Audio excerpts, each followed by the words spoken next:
Hello and welcome back friends. आज के इस वीडियो में हम बात कर रहे हैं टीडीएस, टीसीएस और इनकम टैक्स रिटर्न के बारे में। सिंपल वर्ड्स हैं, क्या इनके मतलब हैं, क्या आपके लिए इनका इम्पैक्ट है, बेसिक से समझेंगे ताकि आप क्लियर रखें अपने concepts about your income tax return. सबसे पहले टीडीएस यानी कि टैक्स डिडक्टेड एट सोर्स। ये एक सिस्टम बनाया हुआ है इनकम टैक्स डिपार्टमेंट ने, जिसमें कोई भी पेयर कोई सर्टेन स्पेसिफाइड पेमेंट अगर कर रहा है, चाहे salary, interest, professional fees, commission, rent वगैरह वगैरह, तो वो पेमेंट करते वक्त कुछ अमाउंट उस पेमेंट में कम देगा आपको, और वो अमाउंट जो कम देगा उसे जमा करा देगा to the income tax department directly at the source.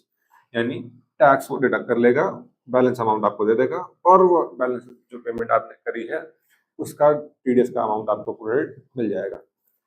Tax collected at source की बात करें, ये भी एक सिस्टम है बाय द डिपार्टमेंट। इसमें बस पेयर और डिडक्टर चेंज हो जाता है। इसमें टैक्स कलेक्ट करता है seller from the buyer on certain specified transaction applicable rate. यानी कि इसमें पेमेंट करने वाला नहीं, पेमेंट रिसीव करने वाला टैक्स का जमा कराने का जिम्मेदारी लेगा। एग्जाम्पल के तौर पर, अगर सेलर कलेक्ट करता है TCS 20,000 from you on a transaction, तो वो अमाउंट डिपॉजिट कराएगा विद द गवर्नमेंट और उसका आपको टैक्स क्रेडिट मिल जाएगा। अब कैसे क्लेम करना है एक टीडीएस और टीसीएस अमाउंट को? टीडीएस टीसीएस जनरली आपको टैक्स क्रेडिट्स में आपकी 26 नाम की स्टेटमेंट में रिफ्लेक्ट हो जाता है, और ये तब होता है जब टीडीएस रिटर्न या टीसीएस रिटर्न जिसके लिए भी वो लायबल है उसे वो सबमिट करके प्रोसेस करवा लेते हैं। यानी कि if I am the deductor और मैंने रिटर्न फाइल कर दी और वो रिटर्न प्रोसेस हो गई, तो जिसका मैंने टीडीएस डिडक्ट किया उसके 26 ईयर्स में वो ऑटोमेटिकली रिफ्लेक्ट हो जाता है।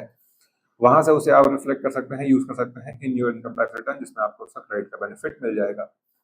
फिर इनकम टैक्स रिटर्न क्या है? Income tax return, TDS return, TCS return, 26 years, इन सबसे कंफ्यूज नहीं होना है।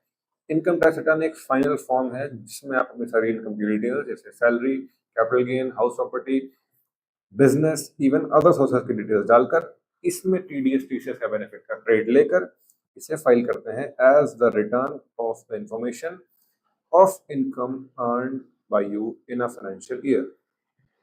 अब एक आईटीआर क्यों फाइल करनी चाहिए आपको?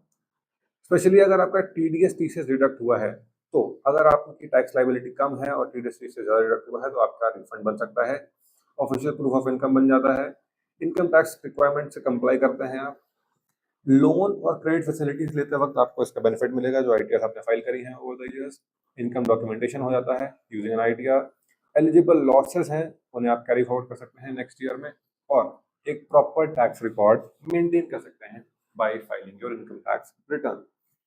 फाइनेंशियल ईयर असेसमेंट ईयर, हालांकि अब तो ये चेंज हो गया है, बट इस असेसमेंट ईयर तक जो चीजें थी फाइनेंशियल असेसमेंट ईयर वो है सब्सिक्वेंट ईयर की तरह।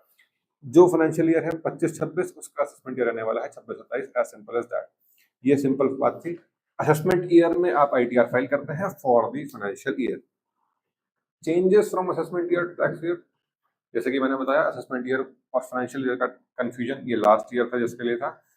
इनकम टैक्स एक्ट 2025 के अंदर नया कॉन्सेप्ट आ गया है टैक्स ईयर का। ये रिप्लेस कर देगा पुरानी टर्मिनोलॉजी को, जिससे कि अगर आप इनकम अर्न कर रहे हैं फ्रॉम अप्रैल 2026 टू मार्च 2027, तो टैक्स ईयर हो जाएगा आपका 2026-27। Simple. That was all about TDS, TCS, ITRs and tax year as per the new act. ऐसे ही और वीडियोस के लिए हमारे साथ जुड़े रहिए on price brain. Thank you very much.